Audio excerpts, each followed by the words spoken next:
Hi, Tate. Hey, Brendan. I'm so glad that you took my call. I'm glad to see you today.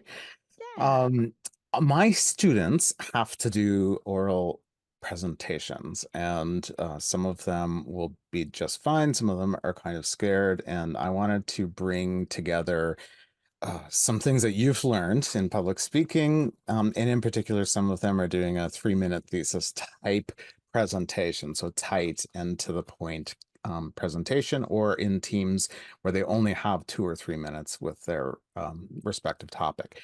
And I have folks, for those watching, I have with me Tayte Willows, who is um, a mental health uh, Sure. advocate and educator and activist in the community, a mom and partner and a friend of mine for these many years.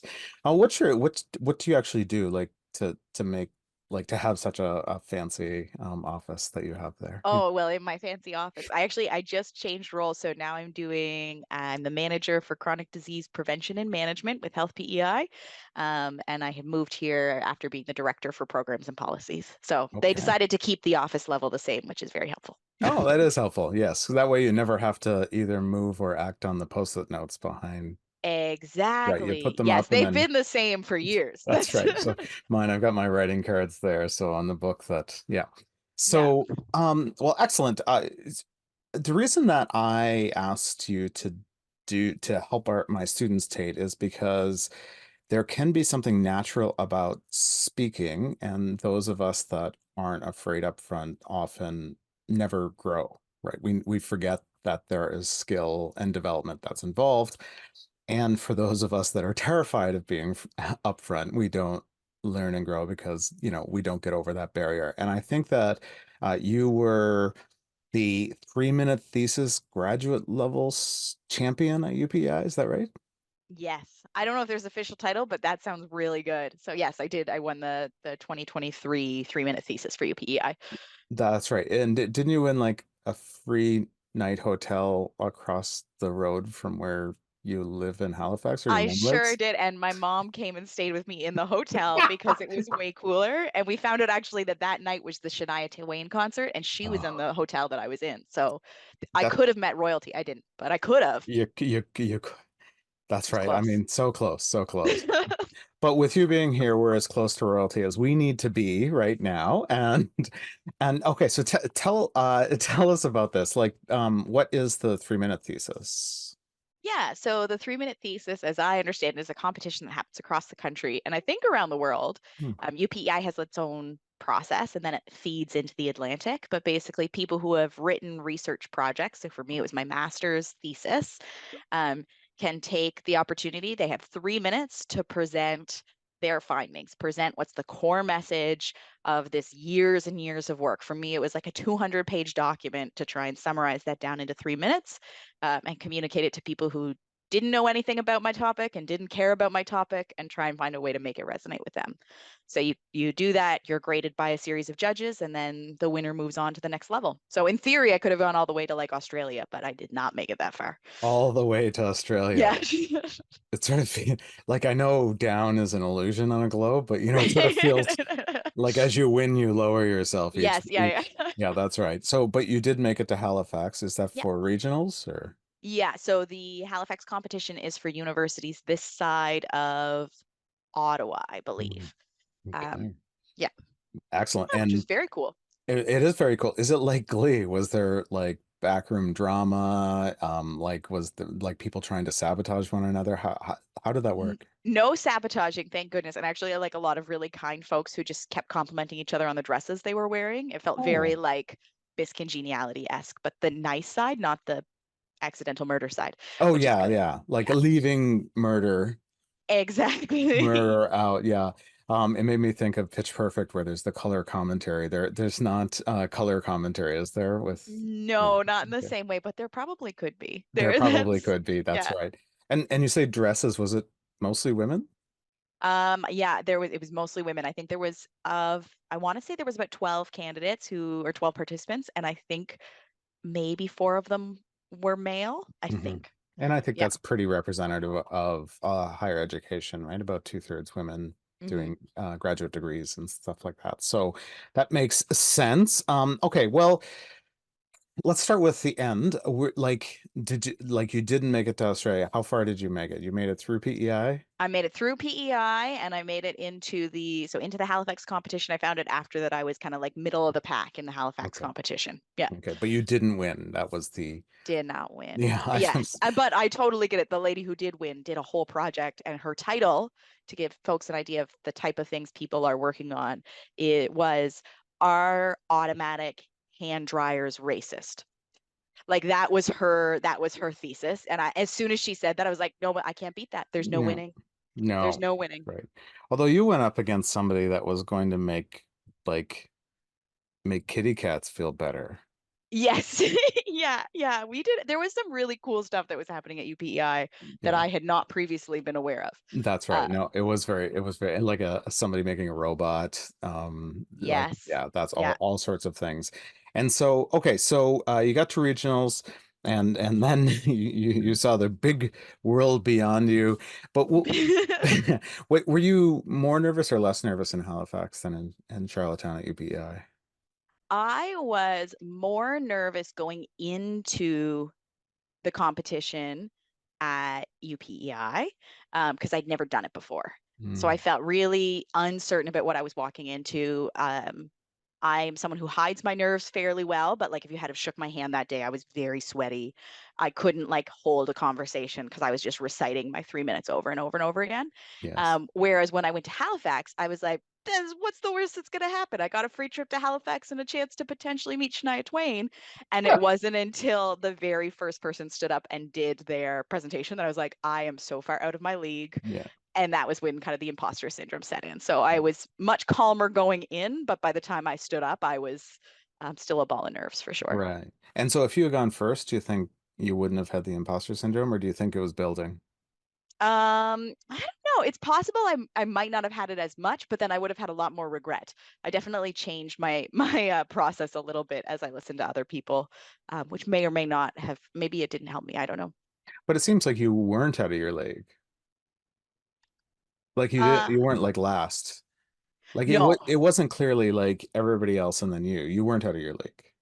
correct. Yeah, we did. I was talking. So again, because my mom was there. So my mom's from Halifax, so she came to watch me, which was super cute to have a cheering section for a master's thesis. Yeah, that's right. Um, and she did say um, that there was a notable difference in how I had approached the challenge compared to the others who had approached the challenge. And so I think um, that was an interesting learning for me. They very much had a more um, how do I say that? Their topics were all very clearly focused on what the takeaway should be, whereas mine, I had tried to legitimately summarize 2 years of research into 3 minutes. So I used the big Yeah. fancy terms about the type of research I was doing and the methodological processes and things like that, that was different, but definitely I don't think I was bottom of the pack. It was definitely just a different style. So I saw you in Charlottetown at the Fox and Crow, and I think I read the script before. Yes, you gave me a lot of pointers, which was very helpful. Oh, good. Well, we'll come to some of that. Uh, I think I understand the distinction.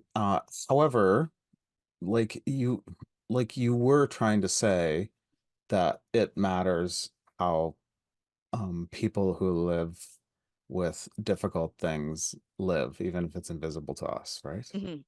Yeah. Yeah. Yeah, so my thesis was around, I was studying, the long and boring title of it is that I was studying the lived experience of self-management for people living with chronic lung disease in Prince Edward Island. Like that's the formal title of my thesis, the 200-page long document that even my evaluators were like, Tate, this is too long Yeah, and it's that's right. long. Yeah. Um, Whereas when I got to the 3 minute thesis stage, we were able to boil that down into essentially what we were trying to communicate is that people are human first and need to be Mm. viewed that way, and then their disease should be secondary to those considerations. And then the system should support the human side as well as like Exactly. medical treatment as separate. So Hmm. I think it wouldn't be have been hard to tilt yours to the, I guess, kind of social justice hammer language of today, right? Yeah. Did any of that in Halifax feel kind of sales pitchy? Um, think any of it felt sales pitchy. There was a few that I could tell had been coached by folks who had training in marketing and sales pitches. One person was talking about their project was around recycling garbage and how that could reduce the amount of waste that ends up in the ocean. Yeah, And the way they were pitching that made me want to go out and buy my own recycling plant. that's right. No, I mean, we Uh, all should have one, really. Yeah. yeah, or in our backyard, right? A compost pit and a Mm. recycling bin. So, um, yeah, but it didn't feel um, disingenuous, I guess is No, what I good. would say. That's Yeah. a that's a good word.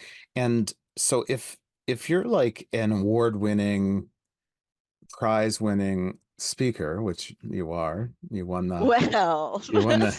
a night with your mom and Shania Twain. yeah. Uh, so like why do you have imposter syndrome? Like why would you be nervous? Like if you're clearly good at this, then why are those nerves there?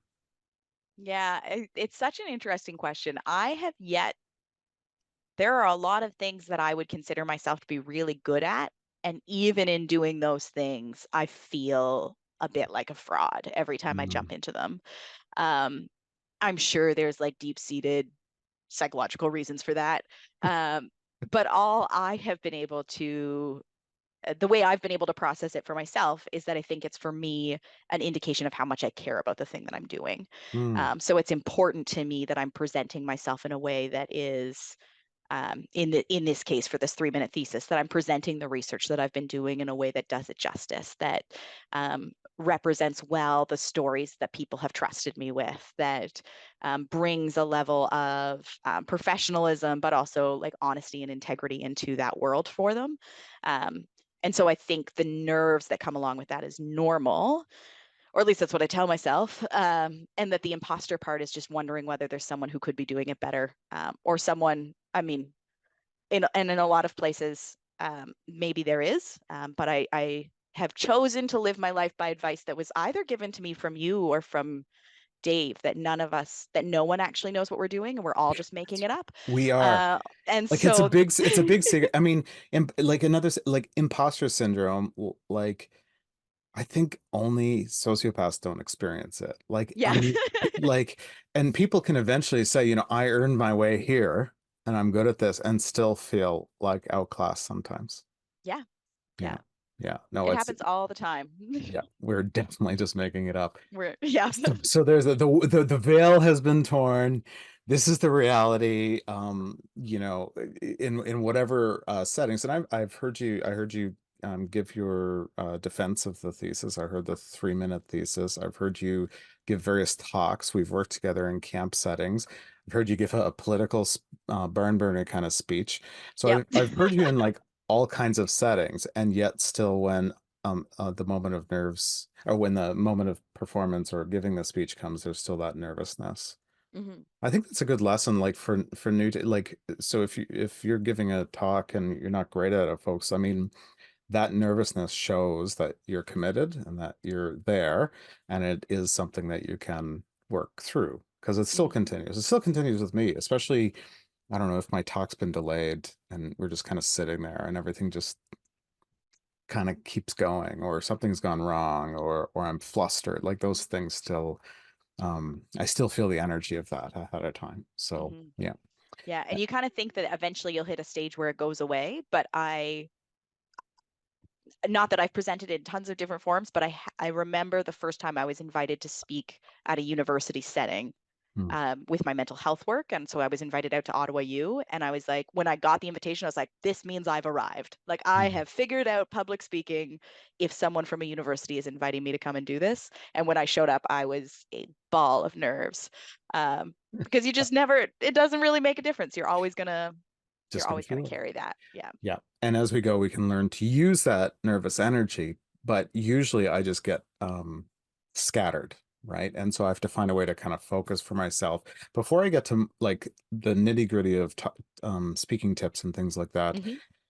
When I've seen you in well maybe less formal environments, but even your thesis defense, you use like you intentionally design the space to the amount that you can control it as like a Tate space, like a hospitality space or like humor, it feels more like a coffee table than a dining room table. And Hmm. is that it? We can use humor and things to kind of cover up our nerves, but is that intentional on your part, the kind of bringing down the formality or the something, is that Yeah. intentional? I don't think it started out that way. It's something that I'm much more intentional about now. That I've had people comment on, and Mm, then I've realized is probably a subconscious coping mechanism that I've used, trying to basically like I would refer to it as like flatten the playing field between right. myself and the people to whom I'm speaking, right? It's not that I'm coming in with this, vast amount of knowledge that I'm trying to impart on them. And I think part of that is because of the worlds that I come from. So coming from backgrounds in earth education and in church camps where Mm, you're really trying to make sure people have the ability to emotionally connect to a topic. mm, It doesn't help to come in as the grandiose carer and bearer of all information. And so I think it started out as an unintentional thing, and now is something um, I'm more conscious of trying to make sure that if I'm speaking, that it's actually me who's coming through. That I want the real Tate to be the one who gets presented, not just this kind of imaginary, figurative creature that's been created. that's right. Yeah. Yeah. And then students have trouble believing me when I say I'd rather your flood speaking that's organically you or naturally you than some kind of manufactured thing. You like I want you like I'm actually really depressed if you're perfect at everything because then I Yeah. can't offer any advice and make your life beautiful and wonderful in the future, right? Yeah. Hmm. Okay, so like the talk itself, like what are things that you learned from that 3-minute thesis process or other parts of oral presentations, speaking, talks that you've found valuable? So the idea you want to say, like how do you get to the point of saying something? And this is a hot tip. If you're going to talk, say something. You should be able to say, I'm going to say something. Someone should say, what are you going to talk about? And you don't answer with a topic. You answer with, I'm going to say something substantial. So how do you identify that or how do you get to that point? Yeah, it's funny. You make me think of there's a TED Talk, one of the 2-minute TED Talks. That's actually just a guy mimicking all of the things you would do to give a TED Talk without saying anything of substance. So he's like, and here is a slide with numbers and more numbers, dramatic pause for more num Anyway, I'll Yeah. send it to you to share with your students because Oh, it's that's excellent. excellent. Yeah. But he says throughout the video, I have nothing to say, and you wouldn't know if you were just watching me. In terms of figuring out what to say, one of the things that I used, and I find this helpful, please take it or leave it if it's not helpful for you. If the language doesn't make sense, that's okay. Mm, But is reminding myself that in this space, I am the expert on that topic, yeah. which is great because it means likely there's not going to be someone else in this room who spent the time reading about, learning about, investigating this to the same depth that I have. Mm, That's a benefit. But the mhm. flip side of that is it means no one cares about this as much as I do. Right. So you got to And find the point of connection. exactly. And so figuring out what it is about your topic that actually matters to people who haven't spent the days of reading or who haven't spent the weeks of preparing, figuring out what that kind of almost universal level message is, um, and then focusing on that, I Mm. find to be a really effective starting point, especially when you're looking at a model like a 3-minute thesis where you don't have a ton of time, to be able to figure out what do people care about and how do I make sure that is crystal clear and that they can walk away with that nugget of truth.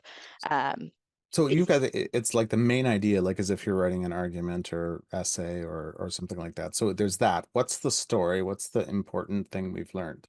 And then there's the why it matters. So both of those have to be kind of tucked together in a short talk like that. Yeah, Yeah. yeah. One of the tips I give with speaking is that most people have a well-designed starting point, but not a very well-designed out point. Mm, And one of the outro ideas I give to people is it's okay to give that kind of inspirational quote, as Shania Twain always says, kind of moment right in the last line.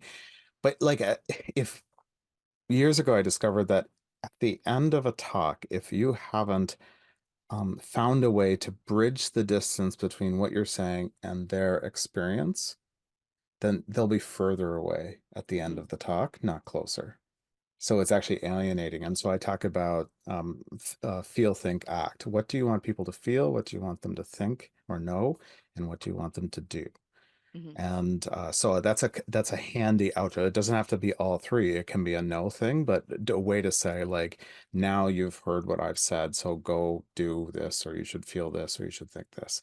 And so that's an outro thing. What did you do for outro in your talk? Because you could have talked faster. You could have talked slower. There was a red digit number box going, right? yes, yeah, which is probably the most stress that a non-athletic person like me ever experiences. I've never dealt with a world where there's like actually timers until that situation. Right. My outro, I'm trying to think back. I should have reread it before we had this conversation. I focused on what I wanted them to remember now. And again, this is one of the things I might do differently next time was I focused as if I was talking to people who might be providing care. Hmm. So let that be healthcare providers or family members, not necessarily to the person themselves living with a chronic disease, but to the people who love and support them. Hmm. And so I focused on that change that I was hoping to inspire in them, which is that their behavior, as you said, focuses that human perspective first and then deals with the medical aspects that Hmm. come along with it. And to really root any recommendation or any change that they're trying to support in the fact that this is a person who has feelings, who has experiences, who has things they care about that might be more important to them than trying to quit smoking or trying to get their eating under control or trying to exercise an extra 10 minutes on the treadmill. Hmm. So that was what I tried to focus on, that kind of action piece of here's how you can apply this right now. Maybe stop giving such bad advice. Like that's Yeah. that would be where Or we or landed. even false expectations. We don't like we're not usually good liars. Our expectations come out in our feelings when we're relating to people, especially if they have disabilities. They'll know if we're trying to be very cool and open or like just feeling awkward or whatever, right? So yeah, no, I think with long-term care connections, that would be important. A good choice of audience for a talk was would you have shifted that audience if you really were in it to win it for a 3 minute thesis? I think so. I think I could have done a better job of connecting it more to that broader audience who isn't necessarily in a carer role, but might be in a friendship role, might be in a partner role, might be in a Mm, like teacher to a student role, someone who isn't really trying to change the behavior of the person who's living with a chronic illness, but is mm, just living in the same world as them. okay. I think I could have broadened that out a little bit, and maybe I would have been in the running against the racist hand dryers. It's possible, but we'll never know. Possible. Yeah, that's pretty awesome. So, but it would have made it more intimate in any case, right? Mhm.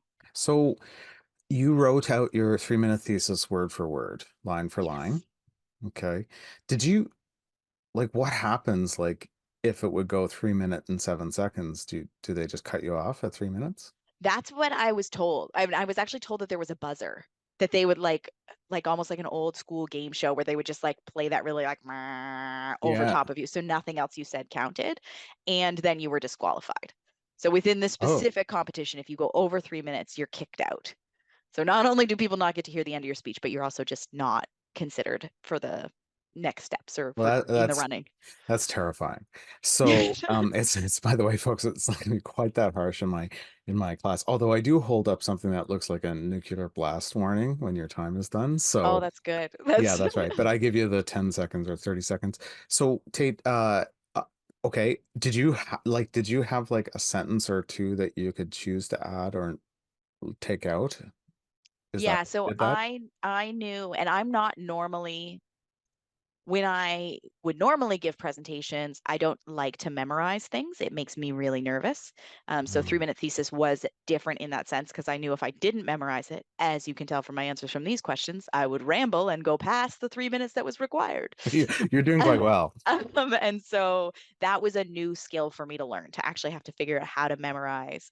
And it was from a conversation with you, Brenton, where you had said, maybe consider like go through this, Oh. figure out what are the sentences. If I hit 2 minutes on that timer that I'm watching and I haven't hit this point, what could I drop to make sure that I stay within the timeline?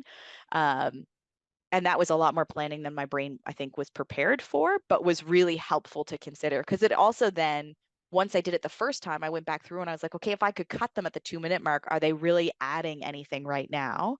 Or would removing them right now give me the space to be able to give that dramatic pause, that like lean towards the audience, the Mm. opportunity for silence to fill more space, that can do a lot more in terms of communicating a message than some of those sentences might have. Does that Yeah. does that Yeah, make and sense? totally makes sense. And some of the speakers that I admire, and I just thought of Martin Luther King Jr. There was these spaces, these pauses. I mean, we read the words now, but when you listen to the tapes, and Barack Obama had a way of copying that. There was all this space. Hmm. And I always fill my space with nervous energy or sarcasm or something. So like I've not gained that skill set yet, but I'm still growing as well. So do you write like speech out, like if you were going to go and give a talk to health providers today, would you have like that 45 minutes written out? Mm. My first time doing it, yes. Every time after that, no. No. So if it's a topic that I've spoken on before, so for example, this morning I was actually teaching a suicide prevention course in the morning to providers, and I've taught the same course 10 or 15 times. And so I didn't go through to write out verbatim what I wanted to say. I felt like I kind of had the rhythm and I had notes that I wanted to follow through. But generally for me, I am someone who will write it out word for word the first time and then likely never look at it again, just to make sure that I got all of the thoughts out of my head Hmm. before I go into a room. I'm someone who's I know about myself that I'm really easy to distract. And I'm also very very committed to bunny trails. And so if I don't make sure that I have prevented them from the beginning, then I risk wandering too far in a session. You need to make Yeah. hedges. And so what about that political the launch of your political campaign? Did Hmm. you write that speech out? I did. Yeah, that one I wrote it. And I think that one I came a little bit closer to memorizing because that was probably one of the speeches I was most nervous to give. Yeah. Um, because I thought it, by the way, I thought it was great, and I've seen you do a bunch of things. I actually thought as a speech it was stronger even than your award-winning 3-minute thesis speech. So so if I ever met Shania Twain, I should go with that one, yeah, not that's right. necessarily the 3 minute thesis one. That's Yeah. right. And I felt the same way. Like after I gave it, I definitely felt like this was one of the stronger kind of Yeah. presentations that I'd given. So maybe that means I do need to spend more time memorizing. Yeah. But I was so nervous for that one that I did spend more time memorizing. And even though looking back and listening to the video, um, I can say that I didn't give it verbatim the way that it was written. There were Oh, still good. pieces that moved and changed depending on the audience. But you had the content and the connection. Yeah. Okay, good. Uh, And the outro, I was asking people to give me money, so that was That's helpful. right. It was Yeah. actually, well, Yeah. first, your acceptance speech that night was a little more casual. Yeah. Yes. I had not prepared for an acceptance speech. So that was very much just off the cuff. Yeah. So make sure you thank the Academy. The you did you have the written out notes or just outline of notes in front of you for that talk? For that one, I had the full written out, and I had gone through and highlighted the like four keywords I really wanted to make sure that I said. Okay. But I didn't. I also know about myself. I'm someone if I have it written down, I'm very likely to read it, and that doesn't necessarily help as well. Yeah, that's right. Now, what about the 3-minute thesis? Did you have any cards in your hand or anything? No, I did not. So you went up without speaking cards. Like I always feel better holding something like a coffee mug or like the podium or something. Did you have anything in your hands? So at the one at UPEI, it was a mic'd event. So I had a Oh, microphone that I was holding, which if you know you're going into an event with a microphone, I'd recommend practicing in advance practice. Yeah, because if you're like me and have the ability to speak with your hands a lot, that does get tricky. definitely. For my speech at when I presented at in Halifax for the regional competition, I didn't have anything in my hands because I knew I was going to be doing a lot of the this stuff. Yep. Um, which when we talk about things that we're learning, I am learning that my hand motions can be quite distracting to people. So I am figuring out how to tone those down as we go. That's Apparently I touch my face.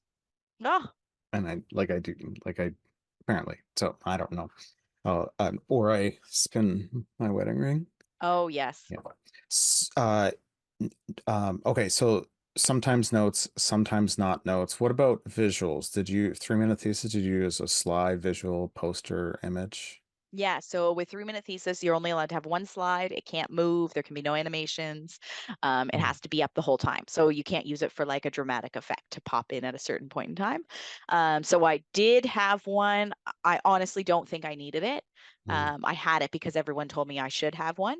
Um, and maybe if I had have spent more time digging, I could have built a better visual. But the one I had, I didn't think actually added too much to the presentation itself.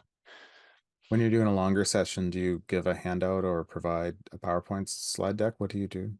Yeah, so if I'm giving a longer session, I'll usually have some kind of handout. I don't tend to give slide decks just because I am someone whose slides are usually not very word heavy. Mm, And so all they do is waste paper if I'm just printing out a bunch of pictures for people. right. But I will give some kind of handout. Usually my handouts are connected to that outro piece you mentioned. So if Right. I'm teaching on intrusive thoughts, they are the takeaway of how do I do the challenging piece. Right, which you might use a workshop or a breakout group session in the middle of a teaching to kind of make that come home. Yeah. Okay, Hmm. good stuff. Uh okay, well, I remember I think you were wearing like the power suit at the political campaign launch with your party color as the highlight. And I thought that Hmm. looked really good and professional. Was that right? Is that what Yep. happened? Okay, Yep. what about the 3 minute thesis? I know nobody talks about this, but like what you wear is like not just how people see you, but how you feel. And so what did Hmm. you wear for the 3 minute thesis talk? Yeah, so I think I wore like one of my summer dresses, which sounds so random. But the reason I chose it is because it wasn't too tight. Mm, Which for me, when I can get claustrophobic when I'm up on stage if I feel like I couldn't wear a turtleneck or a yeah. scarf because if I start to get nervous, then I know I'm gonna start like clawing clawing to like Wow. escape from my physical clothing, which is not very helpful Which in a actually, presentation. no, although it does Very much frowned increase, it upon. can increase interest in your topic though. So That is also true. yeah, So I knew that this was an outfit that was fairly comfortable. That, as I've already said, I also am a nervous sweater, and so this there wasn't going to be a risk of me getting like pit stains, so I wasn't going to be self-conscious. Um, yeah, and other than that, I just knew it would be comfortable. So that my like main recommendation when people ask like what should I wear is choose something you are comfortable in, yeah. because if you choose something that you're wearing just because it looks good, you're more likely going to be focused on it than actually doing a good It's job. true. Like it really is the most comfortable, the most forgettably comfortable thing. So as in like you want it to do the things visually, right? But you want to not be thinking about clothing, shoes, um, like squeaky shoes. Like there's just Mm, things that you should do before you get up on stage. And people don't talk about it, but like that's a super practical reality. Right. I mean, I have students that are wearing kind of jeans or yoga pants and hoodies all term, right? Then they show up for doing talks, and now they find themselves nervously up front, realizing that the suit fit better like a year ago, or hmm perhaps like this tight thing that I chose that I generally like is not like it seems a little tighter in front of 30 people than it did 10 minutes before class. And so like those sorts of things can make people feel self-conscious and then they're thinking or fidgeting or something like that, right? hmm hmm What's the best things that you learned along the way to doing your 3 minute thesis? Best things I learned. Best things I learned, I would say if you have a statement that is catchy enough that someone will remember it. So usually that means it's short. It's not a full length run on sentence. You've got something that's 8 to 10 words, an easy soundbite for someone to remember. And it takes a lot of work to get a message to that point, to be able to say, for me, it was that someone is human first and chronically ill second. Like to be able to get it down to that, something that's more memorable, takes a lot of work, but is well worth the effort. That It's is like still, the elevator pitch approach, right? I think that always helps. If you can figure out how to get your, so I have students will, I suggest rewrite your main idea, so f 50 words, then 30 words, and then 17 words or fewer. hmm Mm. yeah, yeah, definitely. Yeah, the more condensed you can make it. Um, and then the other piece that this was hard for me coming from an academic setting is in a 3 minute thesis, the academic stuff doesn't really matter as much as you think it does.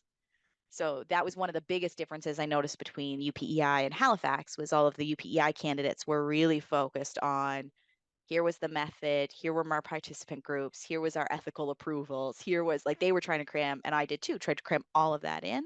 Whereas in a 3 minute thesis, you're really trying to focus on what's that heart connection, what's the thing that matters about this. And everyone just assumes that you didn't break the law. They assume that you followed a good methodology. That's right. Um, and so that's, you don't need to rerun through that because most people don't care if you used a narrative approach or a descriptive approach or phenomenological, like it means nothing to them. Yeah. So Yeah, that's right. So don't take the space. You can say, no kittens were harmed in the production of this yes, which talk. Yeah. was probably quite useful for the The kittens. folks. Yeah, the kitten person. Yeah, Yes, yeah, the one person who was doing like surgery on vets. that's Yeah. right. Yeah. So, anything else? What's the most important thing that you want to leave with my students? Most important thing is, okay, there's two. One is general, not 3 minutes thesis specific, Hmm. but the general piece is that you are likely going to review this over and over and over and over again in your head. Remember that no one else is. Like, likely you're going to leave this session, you're going to have done a good job. People are going to think that was a good job. And hopefully they'll apply what they've learned, but they are not going to be reflecting on that time you hiccuped or burped in the middle of the conversation. They're not going to be fixated on the fact that your pant legs weren't even. They're really not thinking about you nearly as hard as you're thinking about yourself. Um, so just remember that when you're going into public speaking. The other, but in terms of like the 3 minute thesis, it is really, it's hard to let go. The things that you care about the most, the part that, and my mom said this to me after she finished writing her master's. She said, the part that I thought was the best was the thing I needed to cut to actually make the conversation work. And so sometimes being willing to let go and accept that maybe that's not the thing I get to put into the world today, can really further the effectiveness of your message. That's great advice, except kill your darlings is just a really hard to do. I like them for a Yeah. reason, I think, in my Yeah, head. exactly. Yeah. Yeah. Yeah, but No, there's a for sure. larger, yeah, no, my master's thesis was in response to something I was really angry about. Somebody said something. And the whole thing was meant to be a response, a 45,000 word response to this person, but like that kind of got lost along the way because in the end, she used the words that were kind of normal for her Hmm. conversation, her discourse, and, and so like, but still had the thing. I still had a something that I had Yeah. discovered. Okay, good stuff. Well, thank you, Tate. Thank you for taking some of your time from your work and from your family. For those that are watching, this is the kind of thing that you can put on a CV, which you should be building for when you finish university. But not the kind of thing maybe you put on a resume, something that is part of your building. So thank you for doing this talk with my students, Tate. No, I'm happy to. And anytime, reach out. Yeah. Anytime, reach out. Anytime. We're here in this Anytime. office. If you can find out what building I'm in Charlottetown, you're welcome to That's come find me. that's That's right. You'll know it by the post-it notes, right? So exactly. good Yes. stuff. Yeah, All that's right, great. Tate. Excellent. Thanks, Thanks, Tate. Brenton. Take care. Bye-bye. Bye.